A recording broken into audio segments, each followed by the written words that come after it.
Salut les devs, aujourd'hui je vais vous présenter une nouvelle série qui sera par rapport à de l'algorithmie et on va attaquer des katas pour s'entraîner et un peu voir comment est-ce qu'on peut raisonner pour résoudre ces problèmes. Je vais les faire en deux langages, il y aura une partie en PHP et l'autre en JS avec un peu de aussi un format de TypeScript je pense. Aujourd'hui on va commencer par le côté PHP. On va commencer avec des niveaux très simples et on va évoluer en même temps. Comme ça, je pourrais pratiquer et en même temps vous expliquer mon raisonnement. Alors aujourd'hui, le kata, c'est de retrouver le maximum et le minimum d'un tableau. Ce qui peut sembler très très simple. Et on va voir comment est-ce qu'on pourrait faire ça. Du coup, là, on voit l'exemple. On nous donne un tableau, on doit retourner le maximum qui est 666 et le minimum 134. Et c'est pareil pour chaque tableau qu'on nous donne en entrée. Alors on va reprendre ce code que j'ai préparé. J'ai remis l'énoncé en haut. Alors tout d'abord, qu'est-ce qu'on pourrait penser comment est-ce qu'on pourrait faire? Nous, du coup, on pourrait se dire, je vais stocker, comme il y a deux fonctions, je vais dire, bon, la première fonction, je vais stocker une valeur et dire que je vais parcourir chaque élément de tableau et à chaque fois, si l'élément est supérieur à la valeur que j'ai stockée, bah, je change la valeur stockée. On peut faire ça en premier lieu et pareil pour le minimum. Du coup, on pourrait dire déjà, on pourrait un peu mieux typer. Du coup, là, on pourrait mettre que c'est qui paraît et qu'on attend un int. Parce que de toute façon, on attend le retour que ce soit un nombre, que ce soit le plus grand. On pourrait dire stocker la valeur du coup dans le max est égal 0. Et après, on pourrait boucler dans le tableau pour faire un for each. Du coup, array as value. Et on pourrait dire if value est plus grand que le maximum. Dans ce cas-là, eh ben, on met la value, c'est notre nouveau maximum. Et à la fin du tableau, on pourrait dire un return de max.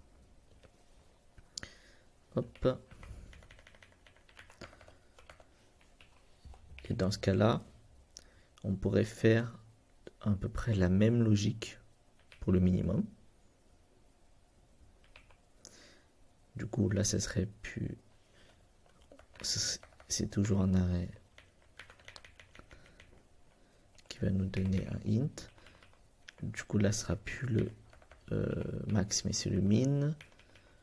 Du coup, je vais changer, mais on va prendre ça, hop. C'est plus le max, mais c'est min. Du coup, là, c'est plus supérieur, mais c'est inférieur. Et du coup, là, c'est plus 0. On va prendre le maximum que PHP donne. Du coup, c'est le PHP int max. Normalement, ce code devrait fonctionner. On va tester. On va par exemple coller ce code et on va le mettre dans le kata code wars. Est-ce que si on fait, voilà, faut que je bouge la photo, si on fait le test, okay, tous les tests passent. Est-ce que il n'y aurait pas un moyen un peu plus simple que de faire ça, ou est-ce qu'il n'y aurait pas, disons, une méthode déjà native qui permet de retourner le maximum et le minimum d'un tableau, parce que c'est souvent quelque chose qu'on a tendance à rechercher et il ne faut pas réinventer la roue comme on dit en dev, il faut être un peu fainéant. Dans ce cas-là, on va voir du côté de la doc et on peut rechercher voir. On cherche le max. Du coup, on peut taper max. On voit find highest value. Ça peut très bien correspondre à ce qu'on cherche. Et là, on voit que il va nous retourner le highest value de l'arrêt. Ça tombe bien, c'est ce qu'on cherche à faire. Et on peut voir, est-ce qu'il y a un min qui existe dans ce cas-là? Et on voit que le min existe également. Du coup, on peut voir que on peut remplacer notre code, notre boucle, par juste utiliser une fonction native qui est existante. Du coup, on peut revenir sur notre code et on pourrait juste, du coup, simplifier tout ce code-là par juste faire un return de max de notre arrêt. On utilise la méthode native et là, du coup, ce serait pareil. On fait un return de min de notre arrêt.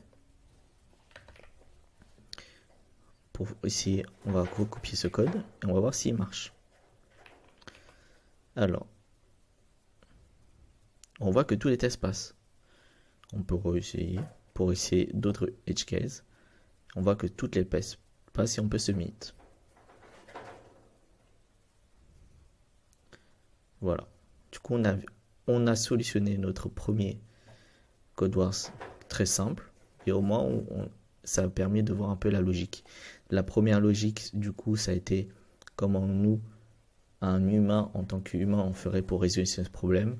Bah, dans ce cas-là, moi, ma première logique, ce serait garder une valeur temporaire et la stocker. Et si à chaque fois je trouve que dans le tableau, la valeur que je parcours est supérieure à ma valeur temporaire, bah, dans ce cas-là, ma valeur temporaire prend cette nouvelle valeur. Et puis on a pu voir qu'en cherchant dans la doc, il y avait déjà une méthode native de PHP qui permet de faire ça, du coup de réduire drastiquement notre code et que ce soit plus simple et plus compréhensible. Voilà, j'espère que cette première vidéo de la série vous aura plu et je vous dis à la prochaine.